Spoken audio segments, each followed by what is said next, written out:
கண்ணியத்திற்குரிய எல்லாம் வல்ல அல்லாஹு ஜல்ல ஷானஹு தஆலாவின் நல்லடியார்களே, அல்லாஹு ரப்பல் ஆலமீன் புனிதமிக்க இஸ்லாம் மார்க்கத்தை நமக்கு வழங்கி இந்த மார்க்கம் உண்மையான மார்க்கம்தான் என்பதை நிரூபிக்கிற சான்றுகளை நபிகள் நாயகம் ஸல்லல்லாஹு அலைஹி வஸல்லம் அவர்களிடமும் அவர்கள் கொண்டு வந்த திருக்குர்ஆனிலுமே அமைத்து இதை தனித்து விளங்கும் மார்க்கமாக ஆக்கியிருக்கிறான்.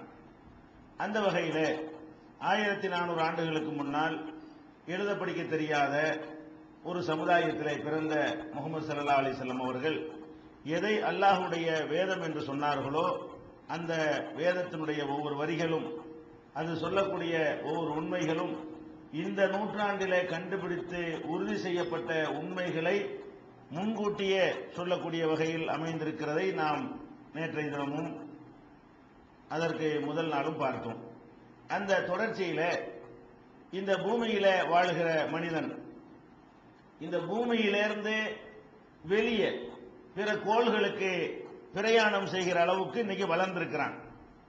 ஆரம்பத்தில் பூமியிலிருந்து பூமியுடைய துணைக்கோளாக திகழ்கின்ற சந்திரனுக்கு போக முடியுமா என்று முதல்ல வெறும் ராக்கெட் அனுப்பினான். அப்புறம் நாய் போன்ற ஜீவன்களை அனுப்பிவிட்டு சந்திரனுக்கு பயணத்தை தொடர்ந்தான். பிறகு மனிதர்களையே சந்திரனுக்கு அனுப்பி வெற்றிகரமா இறங்கி மனிதன் போக முடியும்னு சொன்னான். அங்க போயிட்டு வர்றதுனால எந்த ஒரு ஃபாய்தாவும் இல்லைன்னு இப்ப விட்டுட்டான். சந்திரனுக்கு போய் வாழ முடியாது, ஒண்ணும் முடியாது, கொஞ்சம் மண் எடுத்துட்டு வந்தான். அதுக்கு பிறகு சந்திரனை மறந்துட்டான். என்ன இருக்குன்னு பார்க்க நினைச்சான். அங்க போயிட்டு வர்றதுனால எந்த விதமான உலகத்துல ஒரு நன்மையும் கிடையாதுன்னு விளங்கி கொண்டு விட்டுட்டான். ஆனா பிரயாணம் பண்ணி போக முடியும் நிரூபிச்சுட்டான்.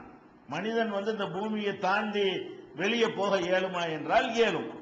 பூமியுடைய ஈர்ப்பு சக்தியை எல்லாம் கடந்து, பூமி நம்மளை இழுத்து பிடிச்சிட்டு இருக்கிறது, இழுத்து பிடிக்கிற சக்தியை எல்லாம் தாண்டி மிஞ்சி போய் அக்கம் பக்கத்தில் உள்ள துணைக்கோள்களுக்கும் கிரகங்களுக்கும் போக முடியும் என்பதை சந்திர மண்டலத்துக்கு போறதன் மூலமாக நிரூபிச்சா மனுஷன். என்ன பண்ணா, பூமியை விட ஒரு 8 கோடி கிலோமீட்டர் தொலைவில் இருக்கக்கூடிய செவ்வாய் கிரகத்துக்கு கருவிகளை, எந்திரங்களை அனுப்பி அதுலயும் வெற்றிகரமாக மனிதன் ஜெயிச்சிருக்கிறான். மனுஷன் ஒண்ணு அனுப்பல, செவ்வாய் கிரகத்துக்கு எதை அனுப்பியிருக்கிறான்? எந்திரங்களை அனுப்பியிருக்கிறான், கருவிகளை அனுப்பி அது செவ்வாய் கிரகத்தில் இறங்கி அங்கிருந்து படங்கள் எல்லாம் எடுத்து இங்க அனுப்பி அந்த காட்சிகளை எல்லாம் நம்ம பார்த்தோம். அப்ப செவ்வாய் கிரகம் பூமியிலிருந்து 8 கோடி கிலோமீட்டர் தொலைவில், சூரியன்ல இருந்து 23 கோடி கிலோமீட்டர் தொலைவிலையும், பூமியிலிருந்து இந்த பக்கம் பின்னாடி, நம்ம சூரியன்ல இருந்து பூமி இங்க இருக்குன்னா நமக்கு பின்னாடி செவ்வாய் இருக்கிறது, நமக்கு பின்னாடி அடுத்து 8 கோடி கிலோமீட்டர்ல இருக்கிறது.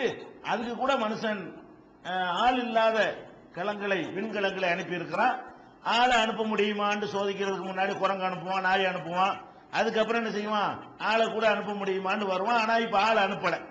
இருந்தாலும் அதுல என்ன தெரிகிறது, இங்க இருந்து எடுபட்டு வெளியே போக முடியும், அதை நிரூபிச்சிருக்கிறான். அதே மாதிரி இந்த பூமியிலிருந்து மேல கொண்டு போய் ஒரு விண்வெளி நிலையத்தை அமைச்சிருக்கிறான். இந்த பூமிக்கு மேல இங்க இருந்து ஆய்வு செய்யறதுக்கு ஒரு நிலையம் இருப்பதை விட மேலே இருந்தே இந்த பூமியை ஆய்வு செய்வது கொஞ்சம் வசதியானது. பூமியில இருந்து பூமியை முழுசு ஆய்வு செய்வதை விட மேல போயிட்டா பாதி பூமி அங்கிருந்து பார்க்கலாம், அது ரொம்ப வசதியானது.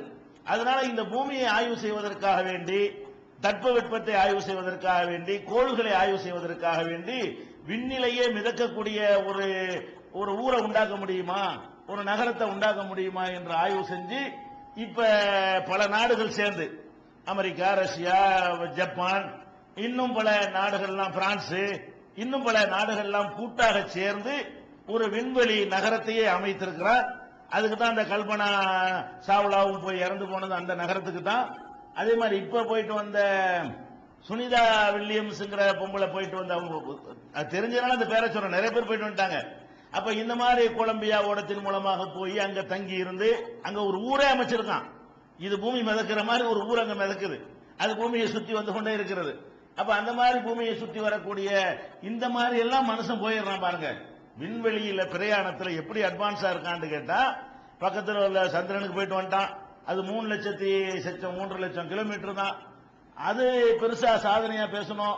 இப்ப 8 கோடி கிலோமீட்டருக்கு போயிட்டான். 3,50,000 லட்சம் கிலோமீட்டருக்கு போன ஒரு மனுஷன் 8 கோடி கிலோமீட்டருக்கு மிஷின் அனுப்புற அளவுக்கு என்ன செய்யறான், முன்னாடி வந்துட்டான். எப்படி அல்லாஹ் வந்து அந்த இடத்துல அப்படி நிப்பாட்டி வச்சிருக்கிறான், அது மாதிரி நம்ம ஒண்ணு நிப்பாட்டினா என்னன்னு சொல்லி இவன் கொண்டே என்ன செய்யறான், ஒரு நகரத்தை நிப்பாட்டி அங்கிருந்து ஆய்வுகள் நடந்து கொண்டே இருக்கிறது.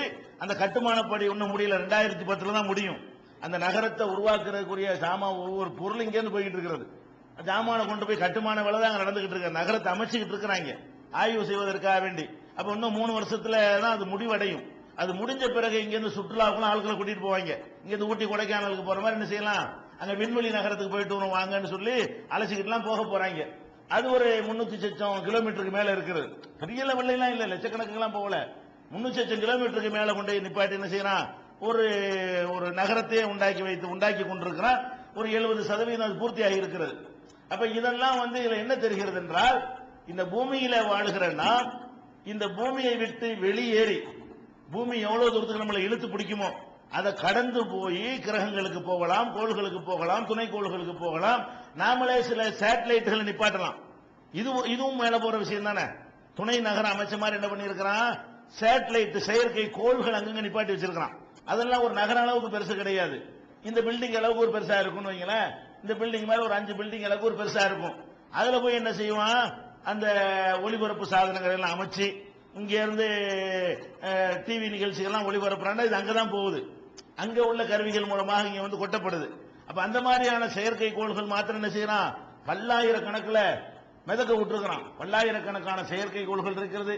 சீனாவுல கூட ஒரு செயற்கை கோள் அங்க செயலிருந்து போன உடனே இங்க இருந்து ஏவுகணை வச்சு அடிச்சு அதை தூள் கிளப்பி இருக்கிறான்.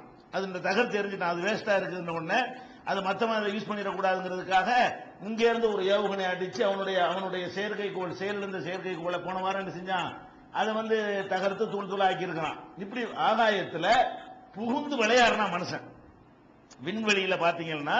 அப்ப இப்படி எல்லாம் புகுந்து விளையாடுறான, அப்படி விளையாட இயலுமா? இன்னைக்கு தான் அது சாதாரண விஷயம்.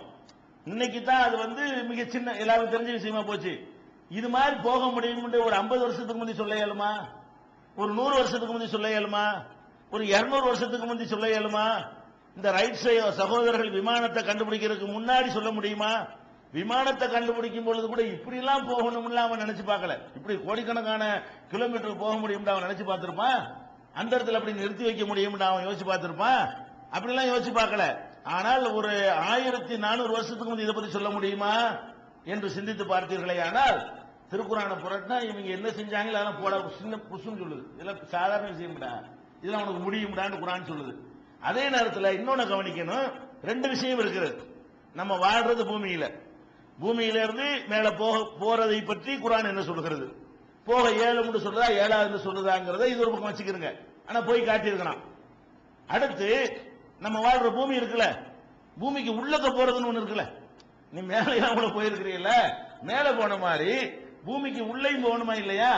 பூமிக்கு உள்ள உனக்கு போக இயலுமா அப்படின்னு பார்த்தா அது ஆச்சரியம். எது நமக்கு கஷ்டங்க? கொஞ்சம் யோசிச்சு பாருங்க. எது கஷ்டம்? மேல போறது கஷ்டம். நம்ம அறிவை கொண்டு கேட்டா எது கஷ்டம்? மேல போறதானங்க நமக்கு இழுக்குது இல்லைங்க. அந்த இடத்துல போறதானே கஷ்டம். அதுதான் நிறைய சக்திகள்லாம் தேவைப்படும். கிணத்துல இறங்குறது கஷ்டமா? குதிச்சிட்டு வேண்டிய என்ன பொத்துண்டு பெரிய விஷயம் கிடையாது. அப்ப கீழே போறது பெரிய கஷ்டம் கிடையாது, மேல போறது கஷ்டம் அப்படி நம்ம நினைக்கிறோம். ஆனா விஞ்ஞானிகள் என்ன சொல்றான்னு கேட்டா, நீ மேலதான் அங்க போய் 8 கோடி கிலோமீட்டர் போய் 20 கோடி கிலோமீட்டருக்கு போய் எல்லாம் உனக்கு ஏழும். கீழே உள்ளுக்குள்ள ஏழுமானா ஒரு அளவுக்கு மேல ஏழாதுங்கிறான் விஞ்ஞானி. அதனாலதான் உள்ளுக்கு செய்யற ஆராய்ச்சி எல்லாம் மேல செஞ்சிட்டு இருக்கிறான். எங்க ஒண்ணும் செய்யல. பூமிக்கு அடியில என்ன செய்ய முடியும் கேட்டா விஞ்ஞானிகள் சொல்றாங்க, இந்த பூமியுடைய சைஸ் எவ்வளவு? நம்ம இருக்கிற பூமி இருக்கு இல்லையா, இந்த பூமியுடைய சைஸ் வந்து விட்டம் வந்து 12,756 கிலோமீட்டர். எவ்வளவு கிலோமீட்டர் விட்டம் விளங்குதா? விட்டம் சொன்னா குறுக்களவு. ஒரு எலுமிச்சம்பழத்தை எடுத்துக்கொண்டு இங்க இருந்து ஒரு குச்சியை எடுத்து குத்தி அந்த பக்கம் கொண்டு வந்துட்டீங்கன்னு வைங்க, அது எவ்வளவு தூரத்துக்கு இருக்கு, அதுக்கு பேர் தான் விட்டம்ங்கிறது. சரியா? அந்த மைய